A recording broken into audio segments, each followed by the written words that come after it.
Okay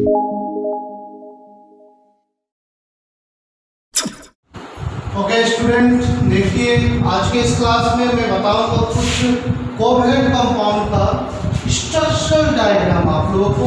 अब इससे पहले मैंने बताया था इलेक्ट्रॉन डॉट स्ट्रक्चर, इसमें मैं बताऊंगा आप लोगों को स्ट्रक्चरल डायग्राम कुछ का जो आपके बुक में दिया हुआ है।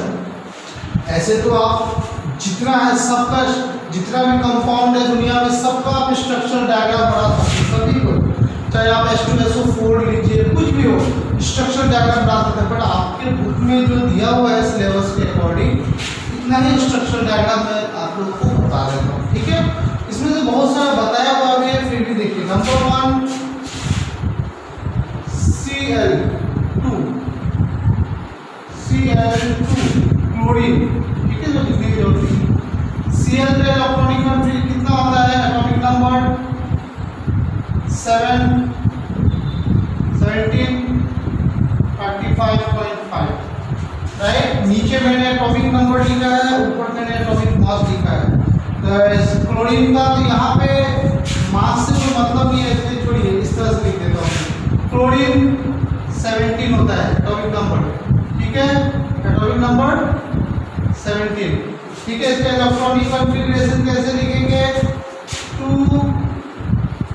8 7, यही होता है इलेक्ट्रॉनिक कॉन्फ़िगरेशन। वैलेंस इलेक्ट्रॉन कितना होता है? 7। वैलेंस इलेक्ट्रॉन कितना होता है?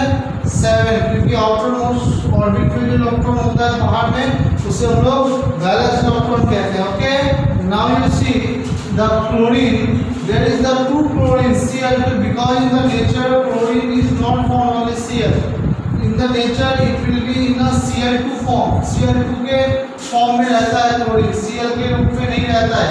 तो Cl2 है, तो एक क्लोरीन के लिए Cl, दूसरे क्लोरीन के लिए Cl। अब देखिए आप, क्लोरीन का वैलेंस इलेक्ट्रॉन कितना है? 7, 1 2 3 4 5 6 7, और इसके लिए भी 7 ही होगा। 1 2 3 4 5 6 7। अब देखिए इसके पास 7 इलेक्ट्रॉन है, इसके पास भी 7 है, और ये कैसा है? एक नॉन पोलर कोवैलेंट बॉन्ड है। इससे पहले वाले क्लास मैंने बताया था पोलर नॉन पोलर, ठीक है। अब आपको पता है हाइड्रोजन को छोड़कर जितने भी एलिमेंट हैं वो क्या करते हैं? ऑक्टेट पूरा करते हैं। क्या करते हैं? उनके सर्कल के भीतर कितने इलेक्ट्रॉन रहते हैं? 8 ऑक्टेट। तो इस क्लोरीन के पास 7 है, ये बोलेगा बगल वाले क्लोरीन से कि भाई मेरे पास 7 है और मुझे ऑक्टेट के लिए 8 इलेक्ट्रॉन चाहिए, तो तुम मुझे 1 इलेक्ट्रॉन दे दो। फिर ये क्लोरीन बोलेगा कि मुझे भी तो 1 इलेक्ट्रॉन चाहिए, ये बोलेगा ठीक है तुम मुझसे 1 इलेक्ट्रॉन ले लो। इसका मतलब क्या हो रहा है? ये 1 इलेक्ट्रॉन इसको दे रहा है और ये क्लोरीन 1 इलेक्ट्रॉन इसको दे रहा है, यानी ये क्या कर रहा है? एक दूसरे का शेयरिंग कर रहा है, इसलिए कोवैलेंट हो गया। और इन दोनों के बीच में बॉन्ड कैसा बनेगा? Single covalent bond, this is known as single covalent. Single है क्योंकि दोनों के बीच 1 इलेक्ट्रॉन का शेयरिंग हुआ है, इसलिए ये सिंगल बॉन्ड बनेगा, ठीक है। अब अगर हम दूसरे की बात करते हैं, ऑक्सीजन की बात करते हैं, O2 की बात करते हैं, तो O2 में देखिए ऑक्सीजन में कितना होता है? एटॉमिक नंबर 8, ठीक है, इलेक्ट्रॉनिक कॉन्फ़िगरेशन 2 6, वैलेंस इलेक्ट्रॉन 6। तो वैलेंस इलेक्ट्रॉन से पता चलता है बाहर में कितने इलेक्ट्रॉन होंगे, ठीक है। वैलेंस इलेक्ट्रॉन से ही पता चलता है बाहर में कितने इलेक्ट्रॉन होंगे। Okay, now oxygen, there is a 6 valence electron, then you have to write 1 2 3 4 5 6, right? And another oxygen have a 6 electron, then we have right here 1 2 3 4 5 6, right? 6, right? Now this electron, if this electron make an octet, that means this electron need 8 electron to this orbit, right? अगर ये oxygen को octet बनाना है तो इसे 8 electrons चाहिए। So this electron say to the neighbor electron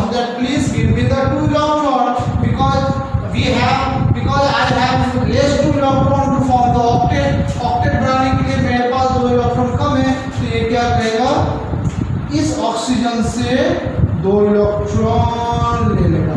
फिर ये oxygen बोलेगा भैया मैंने आपको इलेक्ट्रॉन दिया तो मुझे भी 2 इलेक्ट्रॉन दो, फिर मेरे पास भी ऑक्टेट के लिए 2 इलेक्ट्रॉन कम है, ये बोलेगा ठीक है तुम भी मेरे से ले लो। तो ये क्या कर रहा है, एक दूसरे को क्या कर रहा है, कोऑपरेट कर रहा है, शेयरिंग कर रहा है। और ये कैसा शेयरिंग कर रहा है, एक ऑक्सीजन डबल बॉन्ड के साथ 2 इलेक्ट्रॉन के साथ शेयरिंग कर रहा है, इसलिए ये ऐसा स्ट्रक्चर बनेगा, दोनों के बीच में कैसा होगा, डबल बॉन्ड होगा। समझ रहे हैं, ये इस तरह से बनेगा। अब अगर मैं नेक्स्ट नाइट्रोजन की बात करता हूँ, राइट, ये सब देखिए ये सब बहुत इजी है, साइंस जो है, मैथ जो है, फिजिक्स जो है, केमिस्ट्री है, वो बहुत इजी है, बशर्ते कि आपका कॉन्सेप्ट क्लियर होना चाहिए। कॉन्सेप्ट क्लियर नहीं होगा, माथा दर्द करेगा, कभी समझ नहीं आएगा। चलिए नेक्स्ट देखते हैं नाइट्रोजन। और मैं आप लोगों को बार बार बोल रहा हूँ कि कुछ भी समझ में नहीं आता है, जैसे ही आपको वीडियो मिलता है इमीडिएटली मुझे बताइए कि सर मुझे ये समझ में नहीं आया है। अगर 10 दिन बाद 15 दिन बाद पूछेंगे तो कोई फायदा नहीं है, क्योंकि तब तक कुछ नया चैप्टर आ जाएगा। तो आप लोग अपना डाउट पूछिए, ठीक है। आप लोग तो बच्चे पास नहीं है, मुझे बार बार ना बोलना पड़े। आप लोग को प्रॉब्लम आएगा, डाउट पूछिएगा, डाउट नहीं पूछेंगे तो आप अपना लॉस करेंगे, मेरा कुछ नहीं है, क्योंकि मेरा समय खत्म। मैं अब जाकर बोर्ड एग्जाम नहीं दूंगा, मेरे लाइफ में मुझे जो करना था वो कर लिया पढ़ाई में, और अब मुझे जो करना है वो मैं कर रहा हूँ। बट आपके सामने भी पूरा लाइफ पड़ा हुआ है, और ये बोर्ड बहुत इंपॉर्टेंट है, इसलिए एक भी क्वेश्चन छूटना नहीं चाहिए, और कोई भी डाउट को मुझसे पूछिए। चलिए देखते हैं नाइट्रोजन N2। नाइट्रोजन का एटॉमिक नंबर होता है 7, इलेक्ट्रॉनिक कॉन्फ़िगरेशन कैसा होता है 2 5, बैलेंस इलेक्ट्रॉन होता है 5। अब इसको कैसे बनाएंगे, नाइट्रोजन N2 है तो 2 नाइट्रोजन है, 5 बैलेंस इलेक्ट्रॉन है, 1 2 3 4 5, 1 2 3 4 5। अब देखिए ये जो मैं डॉट दे रहा हूँ, ये जरूरी नहीं है कि आप मेरे तरह दो, मैं ये 3 को सामने क्यों दे रहा हूँ, इस 3 को सामने क्यों दे रहा हूँ, क्योंकि मुझे पता है ये 5 है, तो इसको ऑक्टेट पूरा करने के लिए 3 इलेक्ट्रॉन चाहिए, इसलिए मैंने सामने लिखा है, ताकि जब मैं इस तरह से सर्कल बनाऊं तो ये देखने में डायग्राम अच्छा लगे, देखने में सुंदर लगे। अगर आप ऐसे बनाते हैं 1 2 3 4 5, और यहाँ पे बनाते हैं 1 2 3 4 5, तो ये गलत नहीं होगा, आपको ऐसे लेना पड़ेगा इलेक्ट्रॉन, और यहाँ से फिर ऐसे लेना पड़ेगा इलेक्ट्रॉन, ठीक है। तो ये थोड़ा सा सुंदर दिखे, अच्छा दिखे और साफ सुथरा हो, ताकि एग्जामिनर को चेक करने वाले को प्रॉब्लम ना हो। लेकिन ये जरूरी नहीं है कि आप ऐसे लिखेंगे, लेकिन जितना इलेक्ट्रॉन ये देगा उसको आमने सामने रखते हैं, ठीक है। लेकिन ये जरूरी नहीं, आप मैंने मान लीजिए 1 इलेक्ट्रॉन ऊपर 1 इलेक्ट्रॉन नीचे लिखा है, जरूरी नहीं आप दोनों इलेक्ट्रॉन को नीचे, मतलब एन के चारों तरफ 5 इलेक्ट्रॉन चाहिए, चाहे आप ऊपर नीचे रखें दाएं बाएं रखें, वो आपकी मर्जी है, ठीक है। तो देखिए 5 हो गया वैलेंस इलेक्ट्रॉन, नाइट्रोजन का 5 वैलेंस इलेक्ट्रॉन है, और नाइट्रोजन क्या करता है, ऑक्टेट पूरा करने के लिए 8 इलेक्ट्रॉन चाहिए, और इसके पास 5 इलेक्ट्रॉन है। इसका मतलब है कि ये नाइट्रोजन अपने बगल वाले नाइट्रोजन को बोलेगा कि मुझे 3 इलेक्ट्रॉन दो, क्योंकि मुझे ऑक्टेट पूरा करना है।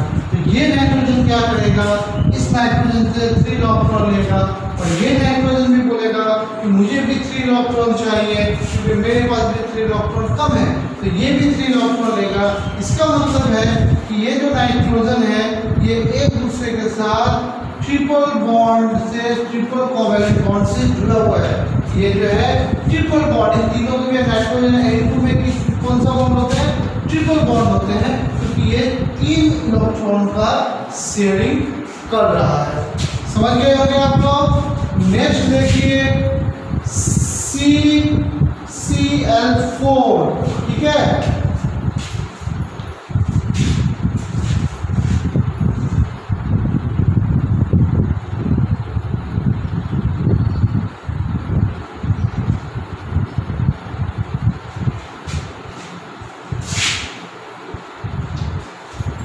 देखिए यहाँ पे CCl4, इसे बोलते हैं कार्बन टेट्रा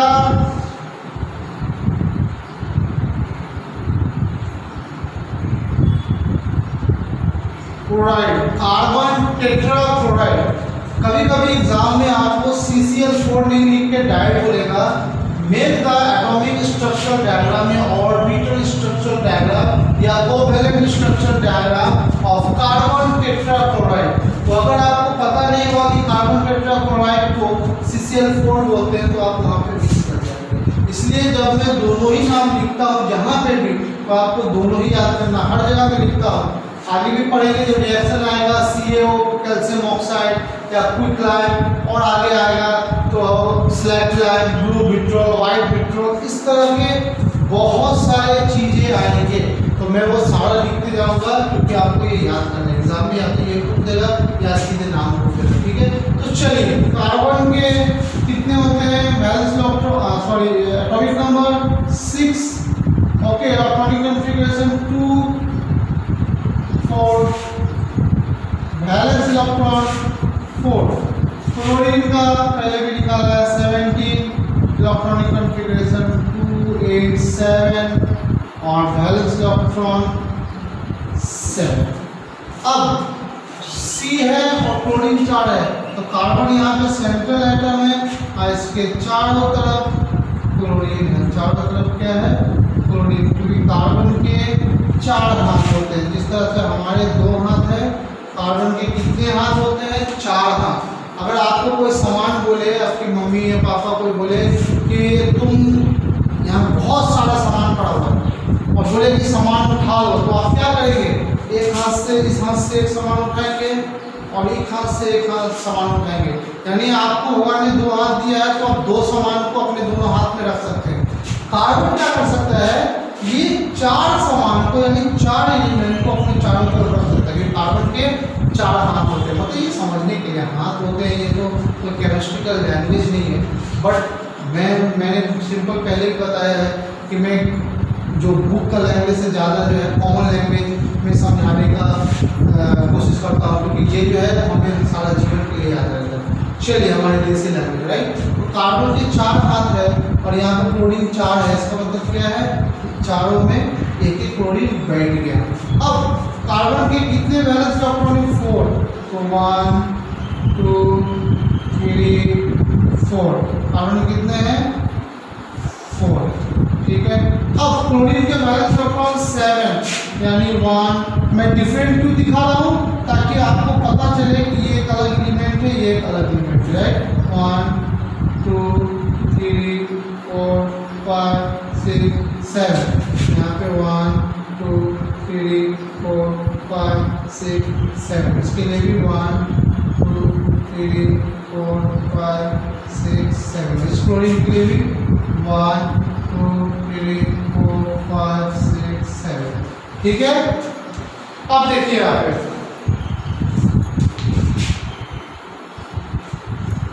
ठीक है।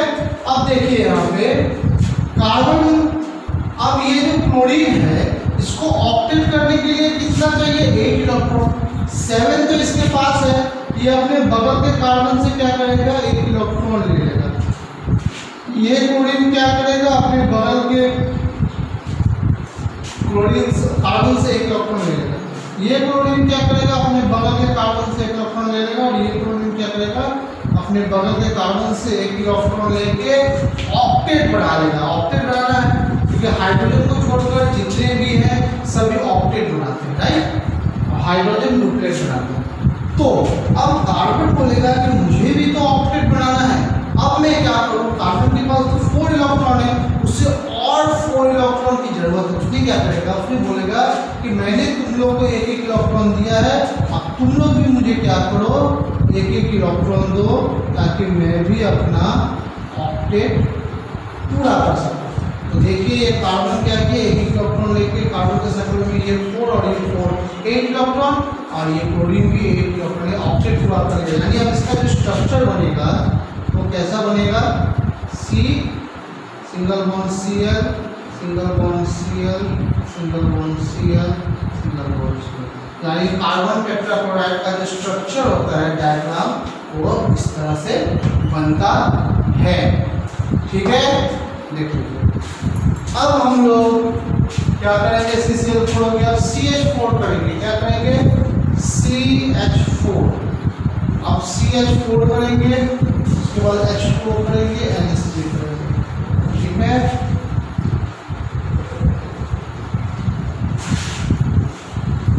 Okay, now CH4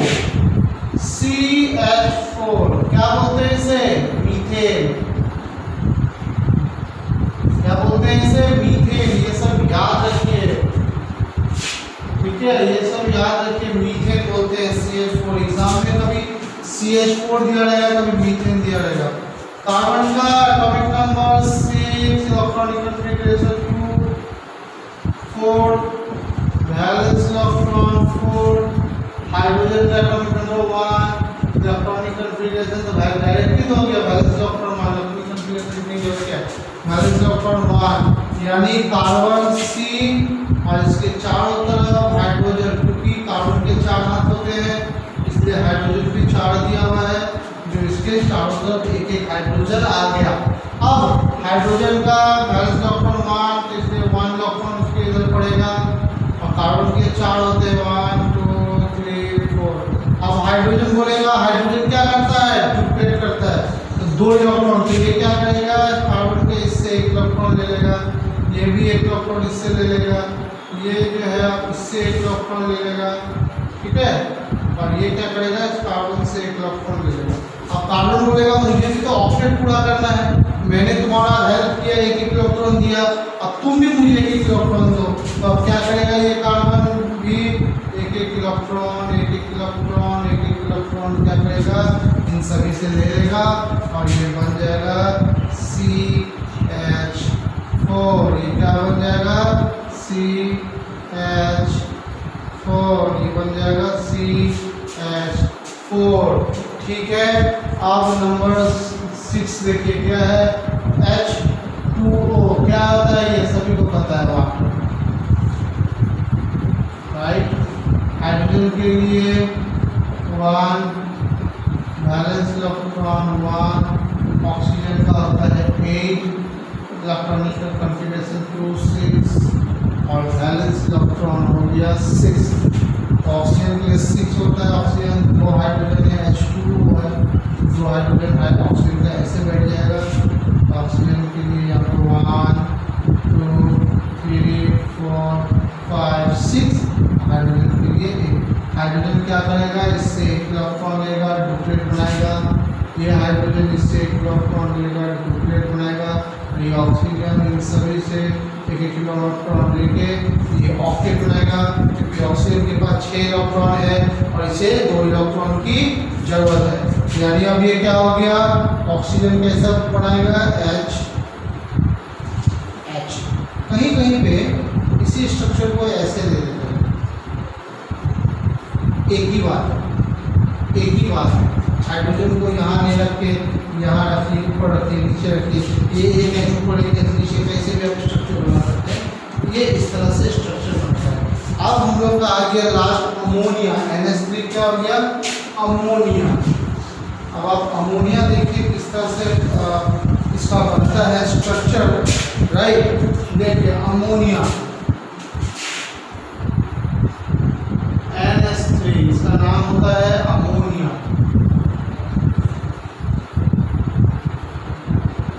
right. Ammonia होता है। अब इस अमोनिया को क्या करेंगे हम लोग? थोड़ा सा सॉल्व करेंगे। चलिए, नाइट्रोजन का atomic number 7, electronic configuration 2 5, valence electron 5, hydrogen का तो 1 होता है और वैलेंस इलेक्ट्रॉन इसका 1 होता है। तो नाइट्रोजन NH3 है 1 2 3, यानी 1 1 2 3, एक है, इसका होता है 5 1 2 3 4 5। ये क्या हो गया? इसके साथ शेयरिंग कर लिया, ये अपना डुप्लीकेट बना लिया हाइड्रोजन, और ये क्या 5 है, ये सभी से क्या किया? एक इलेक्ट्रॉन लेके ये भी अपना ऑक्टेट बना लिया। और देखिए यहाँ पे जो 2 इलेक्ट्रॉन बच गया इसे हम लोग बोलते हैं लोन पेयर। लोन पेयर मतलब लोन क्या, इलोन मतलब क्या होता है अकेला, पेयर मतलब जोड़ा। वैसा इलेक्ट्रॉन जो अकेला जोड़े में बच गया है उसे हम लोग लोन पेयर बोलते हैं। याद रखिएगा इसका स्ट्रक्चर बन गया है H H H। अब चाहे तो ये हाइड्रोजन को आप नीचे भी रख सकते हैं, ठीक है। तो देखिए ये जो है इस तरह से स्ट्रक्चर होता है। आप किसी का भी दे देना, आपको H2SO4 का दे दे, किसी का भी दे दे आपको बन जाएगा। तो आपको सिलेबस में और आगे जैसे जैसे आता रहेगा या कुछ का स्ट्रक्चर अगर आपको प्रॉब्लम हो रहा है, स्कूल में अगर कुछ बताया जा रहा है, हाँ एक बार और स्कूल में भी कुछ पढ़ाया जा रहा है आपको, वो भी अगर आपको समझ में नहीं आ रहा है तो भी आप मुझसे पूछ सकते हैं, ठीक है। तो इसको देखते हैं, तो आगे देखते हैं। देखिए कोऑर्डिनेट बॉन्ड, ठीक है। ये पूछता है कभी कभी, मैंने देखा है कभी कभी पूछ देता है एग्जाम में, सिर्फ एग्जाम्पल से भी पूछता है। और ज़्यादातर हाइड्रोनियम आयन और अमोनियम आयन ही आप लोगों के सिलेबस में है। तो बस यही दो मैं बता दे रहा हूँ आप लोगों को। कोऑर्डिनेट बॉन्ड क्या हो गया, CH3O+, इसको बोलते हैं हम लोग हाइड्रोनियम आयंस, राइट। इसका स्ट्रक्चर, आयंस का स्ट्रक्चर कैसे बनेगा, तो देखिए ऑक्सीजन है, ऑक्सीजन का क्या हो गया 6 इलेक्ट्रॉन, H2O वाटर, वाटर के जब हाइड्रोजन आयन मिलता है तो हाइड्रोनियम आयन बनता है। तो यहाँ पे क्या हो गया, ऑक्सीजन के 2 लोन पेयर हो गए, क्योंकि ये हाइड्रोजन इसको ले लेगा, एक इलेक्ट्रॉन ये इसको ले लेगा, ठीक है। तो 6 7 8 एक ऑक्टेट रहेगा। अब ये जो 2 लोन पेयर बच गए वो इस हाइड्रोनियम के साथ क्या कर रहे हैं, बॉन्ड बना रहे हैं। देखिए यहाँ जब ये हाइड्रोनियम आयन के साथ ये किया तो ये हाइड्रोजन, ये वाला हाइड्रोजन, ये हाइड्रोजन हुआ, तो ये क्या कर रहा है, इसके बाद 2 लोन पेयर है, ये चाहे तो इसको तो दे सकता है बट ये हाइड्रोजन से ले नहीं सकता, इसलिए यहाँ पे एरो दिया गया है। ये इसको तो दे सकता है बट ये इससे ले नहीं सकता, और यहाँ पे सिर्फ एक लोन पेयर बच गया। इसे ही हम लोग क्या बोलते हैं, कोऑर्डिनेट बॉन्ड। और कोऑर्डिनेट बॉन्ड का जो सिंबल है वो एरो है, ठीक है। उसी तरह से अमोनियम आयन का देखिए, अमोनिया क्या होता है CH3, लेकिन जो अमोनियम आयन होता है तो क्या हो जाता है, उसमें एक हाइड्रोजन आयन जुड़ जाता है, तो इसके एक लोन पेयर है। तो अब ये लोन पेयर क्या हो गई, हाइड्रोजन आयन तो इसकी इस साइड में आ गया, ये इसको तो दे सकता है, डुएट पूरा कर देगा, लेकिन इसके ऑक्टेट ये 2 3 4 5 6 7 8, इसका तो ऑक्टेट पूरा हुआ है, तो इसको इससे लेने की कोई जरूरत नहीं है। बट ये जो है इस हाइड्रोजन का डुएट पूरा करने के लिए इसको दे सकता है, इसीलिए दे सकता है, इसलिए यहाँ पे ये एरो के इधर देता है क्योंकि ये इसको जो है दे सकता है, ठीक है। इसलिए ये कोऑर्डिनेट बॉन्ड हो गया कि ये इसको दे सकता है, और प्लस इसलिए डाल रहे हैं क्योंकि एक आयन से ये सिर्फ स्ट्रक्चर याद कर लीजिए, देख लीजिए मैंने जो समझाया है ये देख लीजिए, बस यही पूछता है, ठीक है। आप लोग को अभी मैं एक होमवर्क दे रहा हूँ फ्रेंड, देखिए ये आपका होमवर्क है। जैसे ये वीडियो मिलेगा उसके एक दिन बाद ही मुझे ये होमवर्क चाहिए। आपको डिफरेंस बिटवीन या कंप्रेशन जो भी बोलिए, इलेक्ट्रोवैलेंट या आयनिक कंपाउंड और कोवैलेंट कंपाउंड का डिफरेंस लिख के दिखाना। एक तरफ लिखना है इलेक्ट्रोवैलेंट कंपाउंड, एक तरफ लिखना है कोवैलेंट कंपाउंड, और लाइन खींच के दोनों का डिफरेंस मुझे लिख के आपको दिखाना है। ये आपका होमवर्क है, और मैं ये होमवर्क चेक करूँ, जैसे वीडियो मिला मुझे तो पता चल जाएगा आपको वीडियो मिल गया, उसके एक दिन बाद ही मैं होमवर्क चेक करूँगा। और ये अपने कॉपी में लिख के फोटो खींच के या PDF बना के मुझे ग्रुप में भेजिएगा, ठीक है। तो आज आपका क्लास यही कंप्लीट होता है। नेक्स्ट क्लास में हम लोग नया चैप्टर शुरू करेंगे, एसिड बेस सॉल्ट। बहुत इंपॉर्टेंट चैप्टर है, न्यूमेरिकल्स आते हैं, ठीक है। इसमें आपको mole concept political acid base salt next start करेंगे, तो यहाँ तक कर लीजिए, अच्छे से याद कीजिए, या होमवर्क मुझे लिखाना है। Okay, thank you.